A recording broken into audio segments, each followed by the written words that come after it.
Now that we've talked about the intro and what the purpose and goal of the intro is, now we can move on to the adventure. The adventure is the second section of your outline. And this is where you will find the subsections of the midpoint climax, or what I call the physical climax, and also the adventure continued, which is a secondary section. So in your adventure, your purpose is to cause uncertainty. You want the adventure to be like a roller coaster. There should be ups and downs, different obstacles that your character has to go through, and ultimately you want your reader to not know how this is all going to unfold. You want to make it seem like it is a lost cause. You want to make it seem like this is a very difficult goal that they have to reach, because if your main character goes on an adventure that's too easy, then what's the point of telling the story? You need to show that there's uncertainty and there's obstacles that they face and there's hard hills they have to climb throughout the adventure to make this goal actually worth pursuing. It makes it all worth it in the end. If you can't prove to your reader that this adventure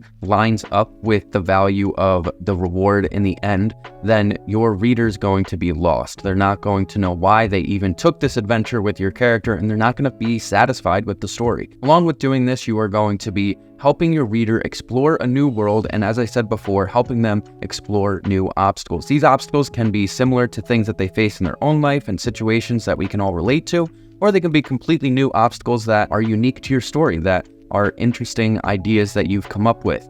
And you want them to explore a new world, something that's important that you have this aspect of imagination in your story. Because why do we read books? We read books because we want to dive into a new world. We want to dive into situations that we may not see ever come up in our own lives. So you want to create that new world aspect that they can explore. Thirdly, this should contrast with the intro. This kind of goes along with that. You want to show how if the intro is gloomy and dark and sad, you want to show that the adventure has some high points, some happiness, some joy that is found. Or on the flip side, if you have an intro that starts out happy and beautiful and incredible, then you want this adventure to have some gloom and darkness and dreariness to it so that it contrasts with what is seen in the introduction of your story. You can also have contrasting characters. Maybe there's new characters that come up. Maybe you can have different contrasting elements, like the obstacles your main character faces that are different from the obstacles they've ever had to face in their normal life.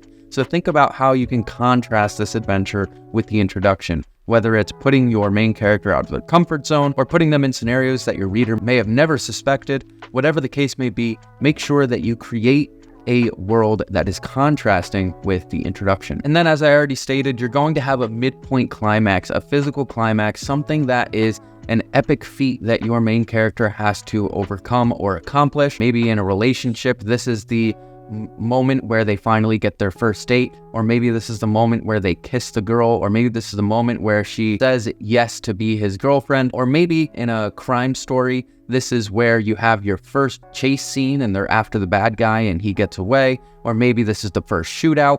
Maybe for an adventure story, this is the first big battle that is fought. Whatever it is, you need to have a midpoint climax, something that shows that the obstacles that they've had in the adventure early on have been building up to this point. The tension is building and now it's releasing in a climactic way.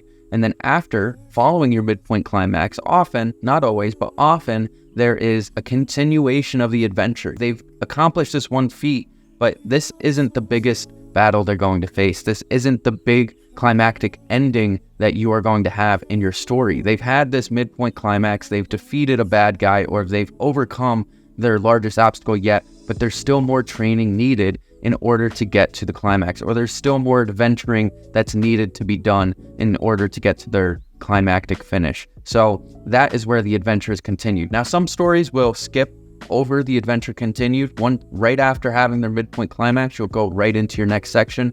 Not always, but sometimes this transition is very short. It really depends on your story, and we'll talk about that more once we start outlining our adventure. So that is the purpose of your adventure. Just to go over them again, you want to cause uncertainty, you want to help your reader explore a new world and explore new obstacles, you want this to contrast with your intro, you need your midpoint climax to be present, some kind of physical climax takes place. And side note, the reason I call it the physical climax is oftentimes this scene is more physical than emotional. It's something that happens physically with your main character. It's something your main character is seen acting upon. Not always, sometimes there is more of an emotional aspect here, but most times there's action take place in the midpoint climax, whereas in the emotional climax, while there is still an element of action being taken place, there is a physical climax that still takes place. A second physical climax is more prevalent that there is an emotional side of things. This is more emotionally connected, which we'll talk about later.